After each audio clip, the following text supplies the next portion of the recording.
오늘 밤에는 시편 4편 1절부터 8절 말씀을 본문으로 고난 중에 드리는 기도라는 제목으로 말씀의 은혜 나누길 소망합니다. 오늘은 국회의원 총선거일이었습니다. 앞으로 4년 동안 우리나라의 입법부를 이끌어갈 국민의 대의 기관으로서 우리 국회의원들을 선출하는 날이 바로 오늘이었죠. 다들 투표는 하시는지 모르겠어요. 저도 오늘 오후에 가서 투표를 하고 왔는데요.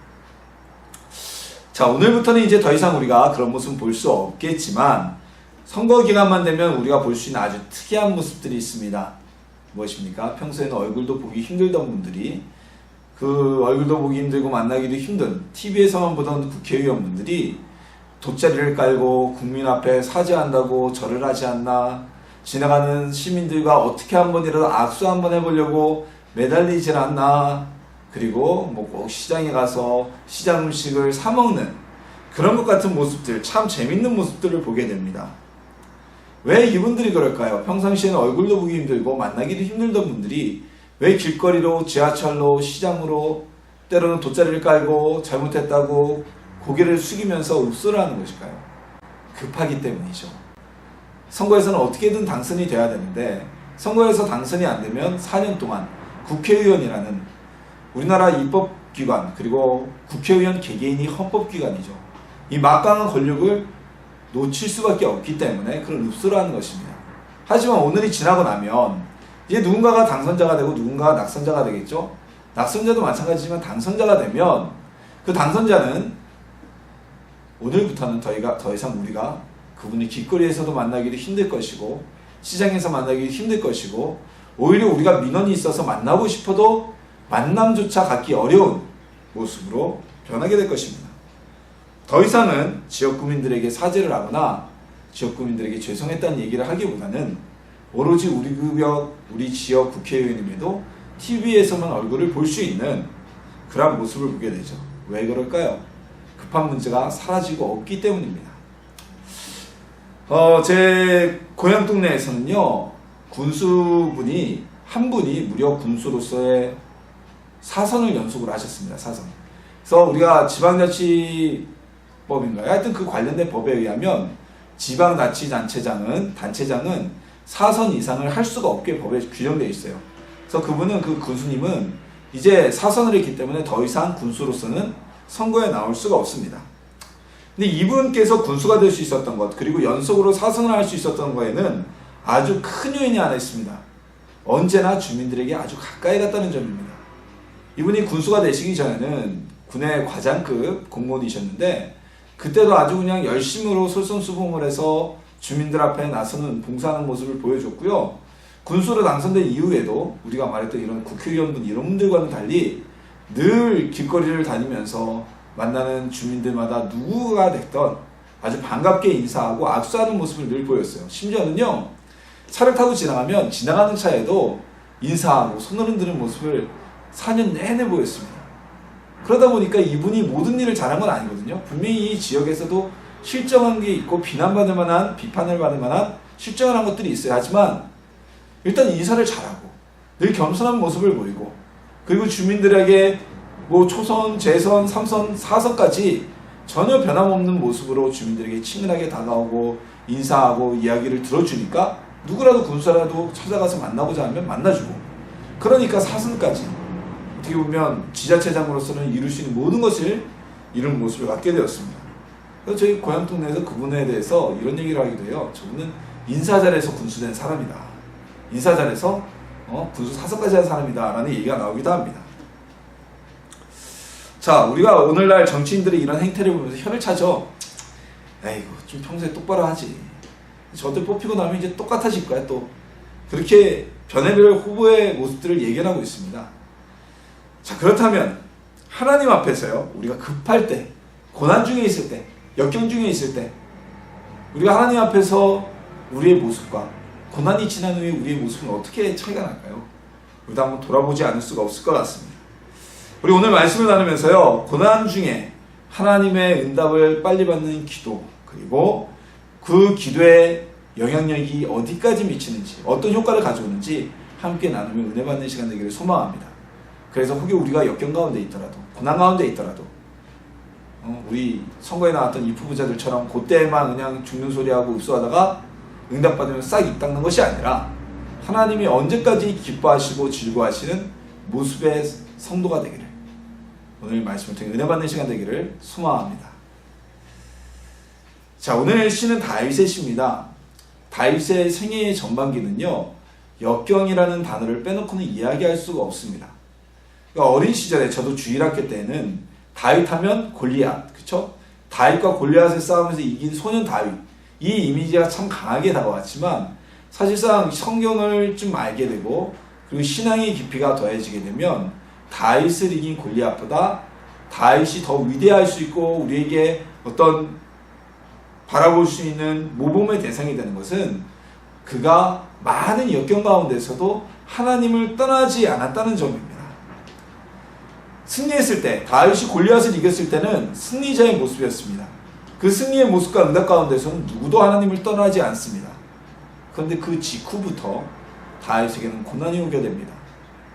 자신의 장인이면서 그리고 자신이 섬기는 왕이었던 사울이 다윗을 질투하고 다윗을 후계자처럼 여기기 때문에, 백성들이 다윗을 자신을 물려내고 왕으로 세울 자처럼 생각하기 때문에 다윗을 핍박하고 죽이려고 합니다. 그래서 아무 죄가 없는 다윗을 죽이기 위해서 자신의 딸을 미끼로 걸어서 다윗을 죽이고자 했지만 오히려 다윗이 사울의 요구에 2배나 되는 전승을 이뤄서 그 딸을 아내로 삼게 되었고, 심지어는 결국은 다윗을 죽이려 하여서 다윗이 도망가고 다윗에게 주었던 자신의 딸은 다른 남자에게 재혼을 시켜버리는 일까지 벌이게 됩니다. 자, 다윗은 이런 고난이 있을 때마다 늘 하나님 앞에 가고 하나님을 바라보았습니다. 자, 보십시오. 우리가 대부분의 사람들이요, 고난을 당하게 되면 우선적으로 하나님을 찾습니다. 이건 공통적인 거죠. 하나님을 안 믿고 예수님을 안 믿고 자신은 무교라고 얘기하는 사람들도 딱 어려우면 어때요? 뭐 하나님, 뭐 누구 다 온갖 씨를 다 부르죠. 그렇게 고난을 당하면 그리스도 안에 있는 사람들은 더하고요, 하나님을 찾게 됩니다. 근데 중요한 것은요, 우리가 하나님께 기도하고 매달렸는데도 불구하고 그 고난의 기간이 길어져요. 하나님께 기도하면 바로 응답될 줄 알았는데 일주일 지나도 안 되고 40일 금식을 해도 응답이 안 되고 1년이 지나도 2년이 지나도 3년이 지나도 응답이 되지 않으면 많은 사람들은 하나님을 떠나서 그들의 삶이 다른 곳으로 향하게 되는 경우가 많습니다. 그러나 우리의 다윗은요, 그 고난의 기간이 무려 10수년이 되었음에도 불구하고, 사울에게 쫓겨서 망명생활한 것이 10수년이 되었음에도 불구하고 여전히 고난이 더해질 때마다 하나님을 찾는 모습을 다윗은 보였던 것입니다. 자, 이것이 바로 우리가 다윗의 가장 본받을 만한 점이고요, 고난 가운데 있는 사람이 가장 첫 번째로 생각하고 지켜놔야 될 모습입니다. 다윗은 사울의 박해가 시작된 이후로 자신의 소망을 오로지 하나님께만 두었습니다. 블레셋을 망명하기 위하여 갔다가 오히려 목숨을 잃게 될 그 위기 상황에서도 하나님만 찾았고요. 그리고 그가 광야에서 쫓겨서 굴 속에서 숨어 있을 때에도 그곳에서도 다윗은 하나님만 바라보며 찾았습니다. 절망하거나 이런 위기 속에서 원망하지 않고 오직 하나님만 바라보며 하나님께 기도함으로 그의 생명이 건질 수 있었습니다. 그러나 거기까지 다윗은 생명만 건졌지 그가 다시 이스라엘 가운데 돌아올 수도 없었고 그의 고향 베들레헴에 갈 수도 없었고 사울로부터 용서를 받거나 사울의 추격이 멈춰서지도 않았습니다. 다윗이 얼마나 하나님을 바라봤는지 우리가 알 수 있는 것은 하나님께서 사울을 암살할 수 있는 2번의 기회가 다윗에게 주어졌음에도 불구하고 다윗은 하나님을 두려워해서 사울의 생명을 빼앗지 않았습니다. 이것은요, 어떤 의미냐면요, 다윗의 생각과 계산으로는 누구에게 길을 막고 물어보더라도 다윗이 사울을 죽이는 것이 이거 거의 인간적 판단에서 옳은 일이에요. 하지만 다윗은 자신의 마음과 생각보다는 하나님이 과연 이 일을 기뻐하실까를 먼저 생각했다는 것입니다. 그래서 다윗이 하나님이 기름 부은 왕을 내 손으로 죽이는 것을 원치 않으실 것이라고 생각했기 때문에 사울을 살려주죠. 자, 한 번은 누구나 그럴 수 있어요.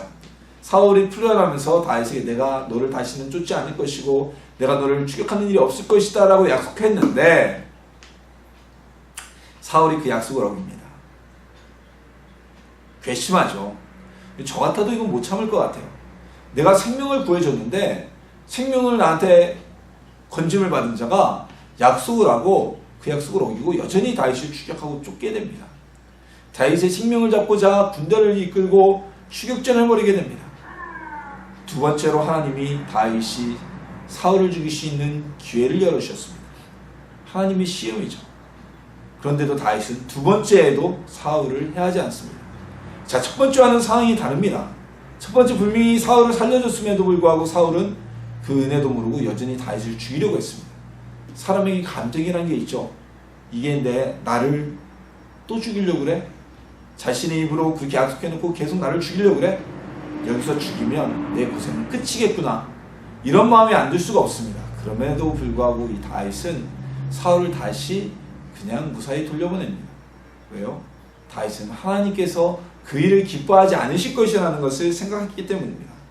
즉 다시 말하면 다윗은요 고난 가운데 있었지만 자신의 마음이 아니라 하나님이 이 일을 어떻게 생각하실까라는 늘 하나님의 마음을 쳐다봤던 그의 방향이 하나님을 향해 있던 사람이었다는 것입니다.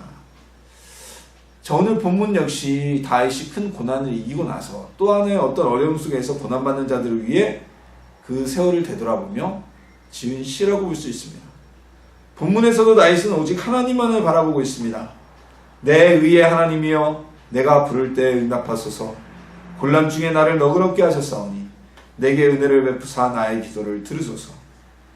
다윗은 고난 중에서 자신을 구하셨던 하나님이 다시 한번 자기에게 도움을 주시길 바라는 기도를 하고 있습니다.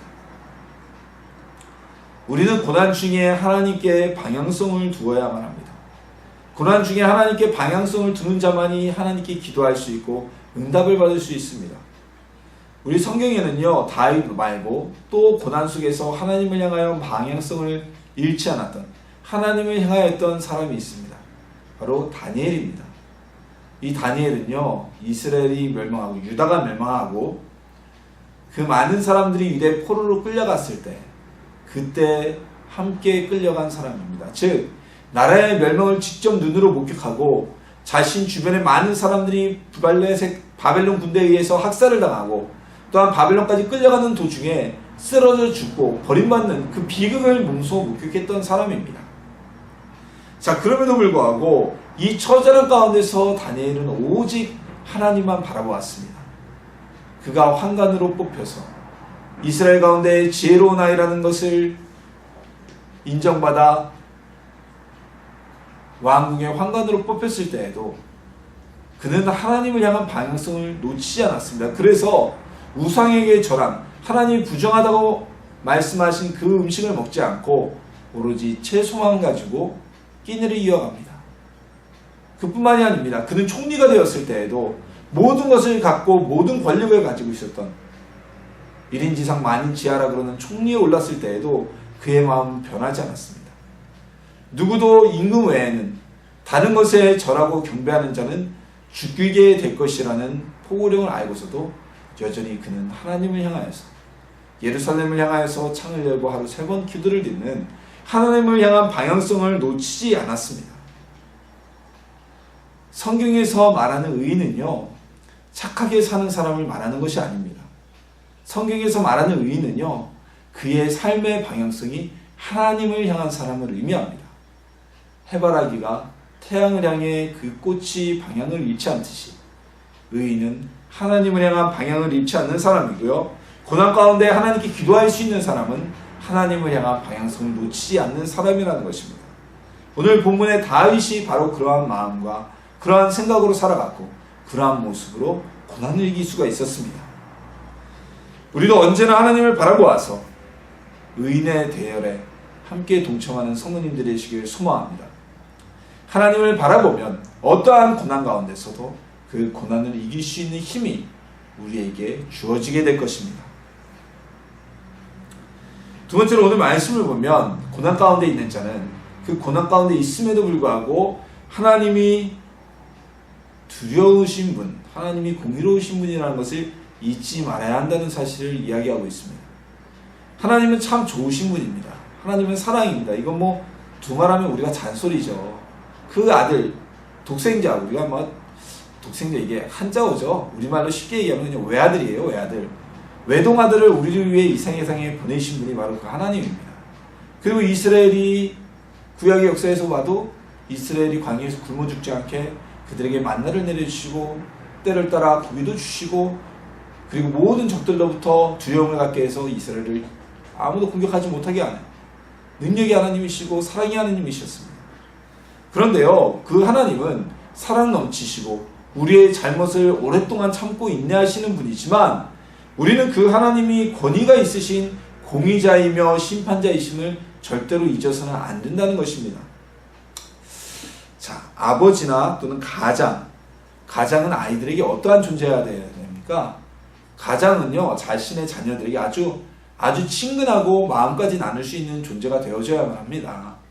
아이들이 아버지라면 또한 어머니라면 그 품에 언제라도 안길 수 있고 어려운 일이 있다면 언제라도 이야기 나눌 수 있는 아무런 격식 없이 다가갈 수 있는 사람이 바로 가장이고 아버지고 어머니입니다. 그럼에도 불구하고요, 이 가장은요, 가정에서 권위가 있어야 됩니다. 자녀들이 잘못한 것에 대해서는 냉정하게 꾸짖을 수 있어야 하고 아이들 역시 이 가장의 권위를 인정해야만 합니다. 오늘날 이 가장의 권위가 인정되지 않기 때문에 많은 가정에서 자녀 교육의 문제가 생기게 됩니다. 서구에서 교육학이 우리나라에 유입이 되기 시작하면서 아이들에 대한 체벌 문제라거나 훈육의 문제에 대해서 너무 극단적으로 치우치는 견해들이 우리 사회에 많이 퍼졌습니다. 그래서 교육학자, 아동학자라고 그러는 분들이 방송에 나오셔서 그분 대부분은 미국에서 공부하신 분들이죠. 아이들을 훈계하는 건 옳지 않다, 체벌은 좋지 않다, 물론 인정을 합니다. 예를 들어서 우리나라는 예전에 아이들 많이 맞았잖아요. 거의 뭐 학대 수준으로 맞는 아이들도 있었고, 제가 학교를 많이 제가 다니진 않았잖아요. 그렇지만 제 기억에도 아직도 어떻게 그럴 수 있을까라는 생각이 드는 게, 초등학교 3학년 때도 체육 선생님한테 혼나면 그 초등학교 3학년 애들이 얼마나 작아요. 걔들 정말 양쪽 뺨을 마구마구 수십 대까지 때리는 선생님을 제가 직접 겪어본 적도 있으니까요. 그런 반작용으로 인해서 우리나라의 아동학과 교육학이 유입되면서 훈육의 방법에 있어서 체벌이 아닌, 그리고 사랑과 교육과 그리고 모범은 보여야죠.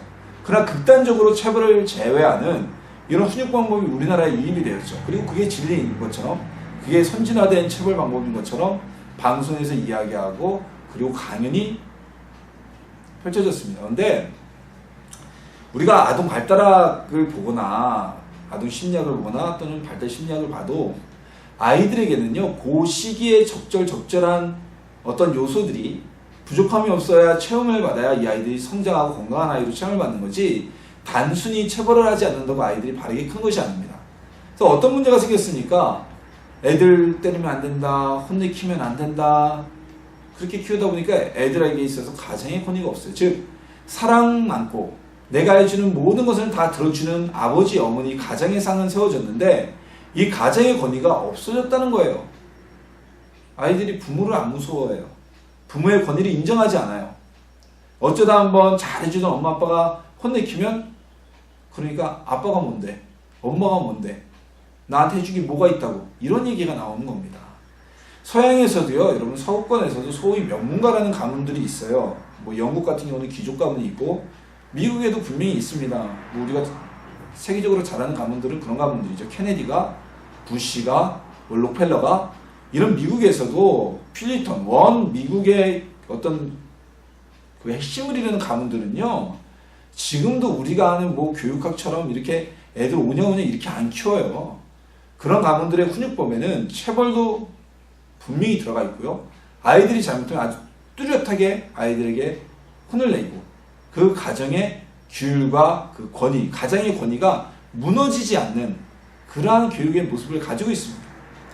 근데 오늘날 우리나라에서 이 가정의 권위가 무너지니까 가정에 문제가 생기고 아이들 교육에 문제가 생깁니다. 제가 아는 아주 유명하신 어느 분이 어느 인터뷰에서, 잡지 신문 기사 인터뷰에서 자랑스럽게 이야기하시는 기사를 제가 본 적이 있어요. 나는 우리 아이가 중학교 된 이후로부터 아이들에게 반말을 한 적이 없습니다. 그렇게 선진화된 나는 교육을 시켰습니다. 아이들의 인격을 존중했습니다. 라고 말씀하신 기사를 읽었는데요. 그분의 자녀들이 지금 다 사회적으로 아주 큰 무리를 일으켰습니다. 사회면에 한 두세 번 이상 나오는 무리를 일으켰어요. 뭐 자녀 교육 잘했다고 할 수가 없죠. 왜 그럴까요? 아이들이 부모가 아이들에게 사랑으로 대해주고 아이들에게 존댓말을 써주고 다 좋습니다만 그 가운데는 부모로서의 권위가 서야 된다는 이야기죠. 옆으로 이야기가 좀 길었는데 마찬가지로 우리 하나님이 우리를 사랑하시고 우리를 위해서 그 아들까지 죽음에 내놓으신 하나님이시지만 우리 하나님이 반대의 개념으로 공의를 가지시고 정의의 하나님이시며 세상의 심판자라는 사실을 우리는 잊지 말아야 한다는 겁니다. 사랑의 하나님이라고 그냥 막대하고 사랑의 하나님이라고 정말 개차반 노릇해서는 안 된다는 거죠. 그 세상에서 뭐라 그럽니까? 부모한테 잘못하면 후레자식이라고 그러잖아요. 좀 호구 새끼라고 그러고 호랑이 새끼라는 얘기죠. 하나님 앞에서도 우리가 마찬가지라는 겁니다. 오늘 본문에서도 분명히 이야기하고 있어요. 너희는 떨며 범죄하지 말지어다. 자리에 누워 심중에 말하고 잠자 말지어다.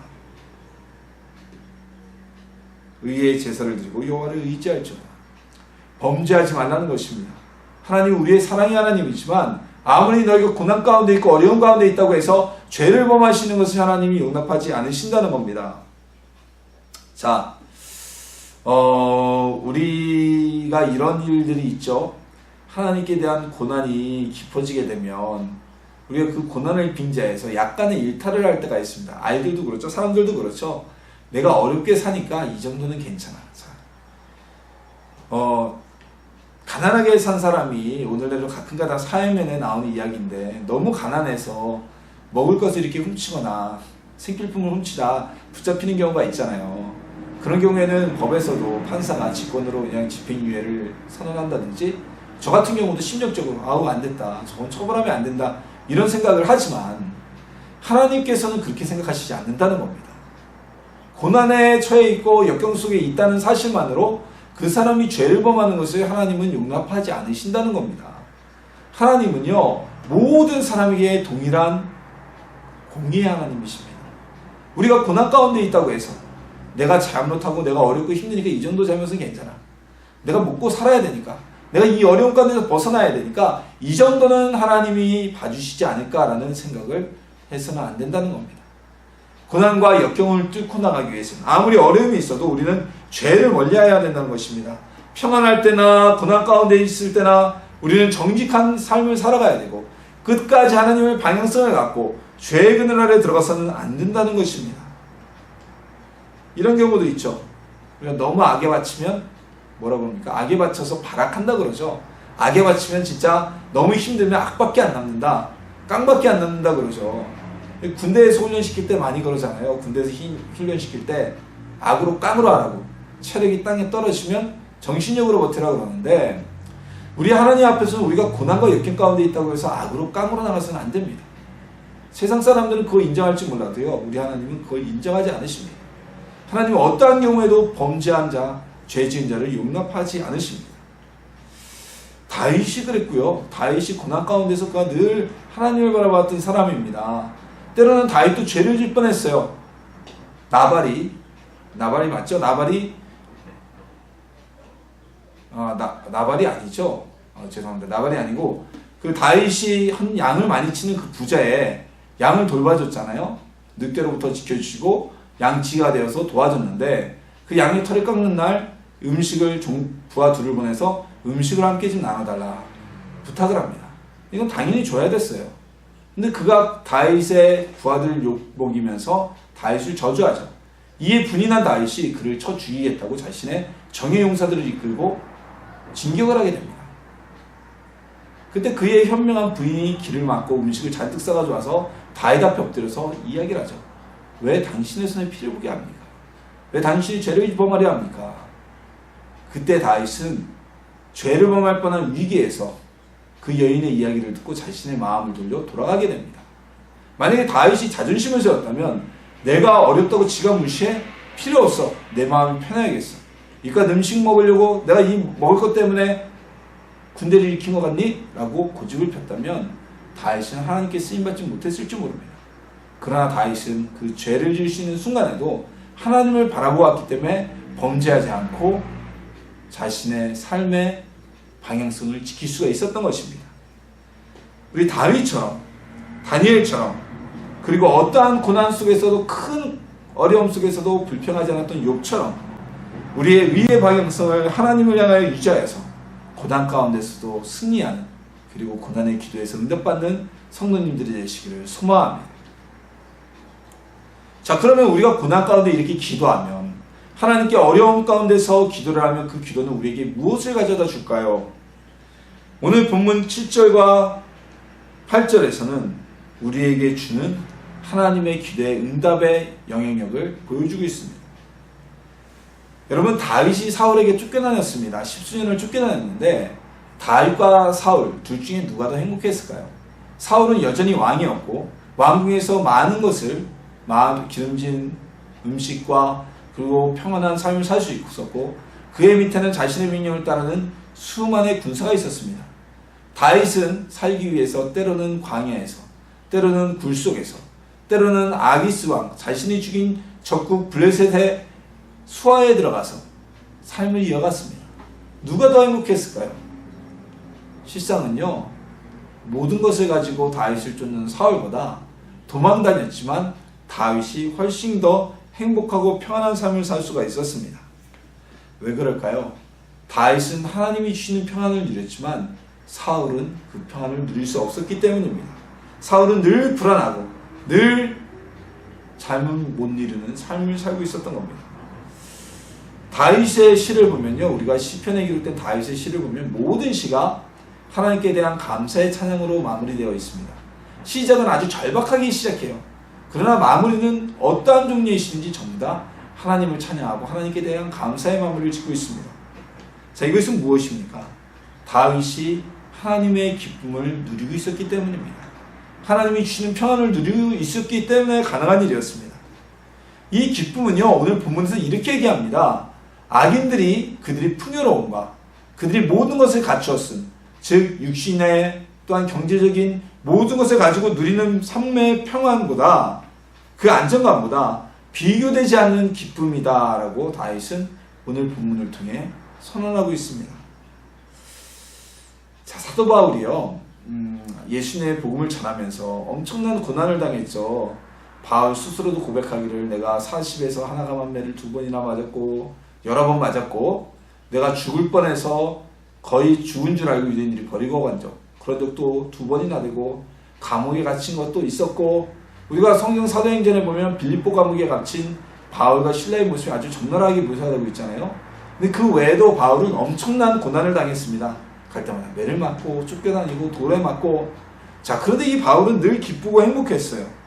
그는 감옥에 갇혀서도 행복했고 매를 맞고서도 감사하고 찬양할 수 있는 즐거움이 있었습니다. 이것이 무엇일까요? 이 기쁨이 바로 하나님의 주시는 기쁨이었기 때문입니다. 하나님이 주시는 기쁨을 누렸기 때문에 바울은 매를 맞고도 감사하고 매를 맞고도 찬송할 수 있었고 죽음에 이르기 직전까지 이르렀음에도 불평하지 않고 즐겁고 행복할 수가 있었습니다. 이것이 바로 하나님이 주시는 기쁨이죠. 오늘날 많은 성도들이 이 기쁨을 누리지 못하고 있습니다. 그래서 이 기쁨을 착각해서 나의 의지로 기쁨을 이어나가는 것처럼 생각할 때가 있어요. 자, 이런 거죠. 내가 고난을 당해요. 어려움이 있어요. 화가 나요. 화가 나는데 이렇게 얘기를 해요. 화가 나는데 꾹꾹 눌러 참으면서 예수 믿는 사람은 기뻐해야 돼. 감사해야 돼. 화내면 안 돼. 하나님이 주시는 기쁨은 이렇게 우리의 의지를 누르는 게 아닙니다. 그럼 어떻게 돼요? 그 의지를 꾹꾹 누르면 나중에 속병되죠. 병 걸립니다. 하나님이 주시는 기쁨은요, 정말 내가 고난을 당하고 억울함을 당하고 힘든데도 왠지 모르게 마음속에서 솟아나는 기쁨. 체험하신 적이 있나 모르겠네요. 우리가 소위 말하는 성령의 충만함을 받을 때 이런 기쁨을 느낄 수가 있는데, 하나님이 주시는 놀라운 기쁨을 체험하게 된다는 겁니다. 이게 바로 고난 중에서 기도를 하면, 역경 속에서 한 기도에 응답이 이루어질 때 나타나는 현상이라는 것입니다. 고난 속에서 우리가 하나님을 바라보고 기도하면요, 하나님께서는 우리에게 그 고난을 이길 수 있는 기쁨과 화평과 즐거움을 주십니다.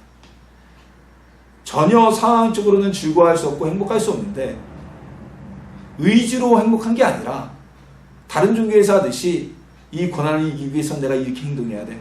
군자는 이럴 때 화내면 안 돼. 이런 의지가 아니라 하나님이 주신 기쁨으로 스스로 기뻐하고 스스로 즐거워하고 행복할 수 있다는 겁니다. 바울이 죽도록 매를 맞고 억울하게 매를 맞고 빌립보 지하 감옥에 있었을 때 그가 아무리 의지가 강한 사람이라도 몸이 쑤시고 아파 죽겠는데 감사의 찬양을 드릴 수 있을까요? 아니에요. 하나님이 바울과 실라에게 감사의 기쁨, 비록 몸은 매를 맞았지만 평안의 은혜를 주셨기 때문에, 기쁨의 평안을 주셨기 때문에 그들이 찬양하고 기도할 수 있었던 것입니다. 순교자들도 마찬가지입니다. 스데반이 돌에 맞아 죽어가면서도 원망하지 않고 화를 내지 않고 평안히 그가 하나님 앞에 갈 수 있었던 것은 비록 돌에 맞아 죽고 있지만 하나님이 스데반에게 이 평안의 기쁨을 주셨기 때문입니다. 다른 순교자들, 우리 기독교 역사에 있는 수많은 순교자들, 가까이는 우리나라의 대표적인 순교자이신 주기천 목사님이 자녀와 노모와 아내를 두고서도 평안히 순교할 수 있었던 것은 하나님이 그에게, 주님이 그에게 평안의 기쁨을 주셨기 때문입니다. 우리도 하나님께서 주시는 이 기쁨을 누리길 소망합니다. 고난이란 게 무엇입니까? 고난은 우리의 마음을 아프게 하는 겁니다. 역경은 우리의 마음을 아프게 하는 겁니다. 몸이 아픈 게 아닙니다. 가난한 게 힘든 게 아닙니다. 마음이 아픈 게 힘든 겁니다. 몸이 아픈 건 병원 가서 약으로 나을 수 있습니다. 가난한 건 어디서 돈이 오면 날 수가 있습니다. 하지만 그 일들로 인해서 새겨진 마음의 상처, 아픔은 누군가의 말 한마디로 돈이 온다고 병원 가서도 치유받을 수 없는 아픔입니다. 그게 진짜 고난이고 진짜 역경 아니겠습니까? 우리 하나님을 향해 진심으로 기도합시다. 우리의 눈을 하나님을 향하여 바라기를 소망합니다.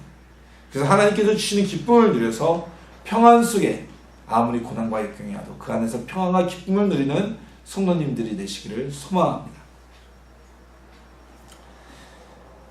혹시 이 시간에 역경 가운데 계신 분이 있습니까? 고난 가운데 계신 분이 있습니까? 모든 삶이 평안할 수는 없습니다. 하지만 고난과 역경이 우리에게 올 때 우리는 어찌해야 될까요?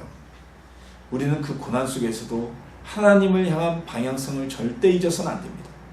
우리가 건강이 사라지고 고난으로 인해서 나의 물질이 사라지고 고난으로 인해서 나의 주변의 모든 사람이 사라진다고 할지라도 우리가 잊지 말아야 되는 것은 하나님을 향한 방향성만큼은 절대 잊어서는 안 된다는 겁니다. 태양광 전지판은 해가 떠 있을 때, 태양을 향해 있을 때 전기를 생산할 수 있습니다. 아무리 태양이 떠 있어도 태양광 전지판이 태양의 반대 방향으로 돌려 있으면 거기서는 제대로 전력이 생산될 수가 없습니다. 우리가 하나님을 향한 방향성을 갖고 하나님만 바라볼 때 우리의 삶에 하나님의 기도의 응답과 우리의 고난 가운데 하나님의 인도하심이 있게 될 것입니다. 그리고 하나님을 향한 방향성을 놓치지 않는 사람은 범죄하지도 않게 됩니다. 하나님을 바라보는 자가 어찌 범죄할 수 있겠습니까? 하나님의 영광을 향하여 있는 자가 어찌 죄 가운데 들어갈 수가 있겠습니까? 하나님을 향한 방향성으로 의지하면, 놓치지 않으면 우리는 죄를 범하지도 않고 죄 가운데서, 유혹 가운데서 벗어날 수 있습니다. 그러한 이들에게 하나님은 응답하십니다. 그러한 이들에게 무엇을 주십니까? 고난 가운데서 기쁘고 행복할 수 있는 평안을 주십니다. 하나님의 은혜가 우리 가운데 내려지게 된다는 것입니다. 하나님을 바라보며, 주만 바라보며 하나님을 두려워하며 범죄하지 않는다면 우리는 하나님의 평안을 누리게 되어질 것입니다.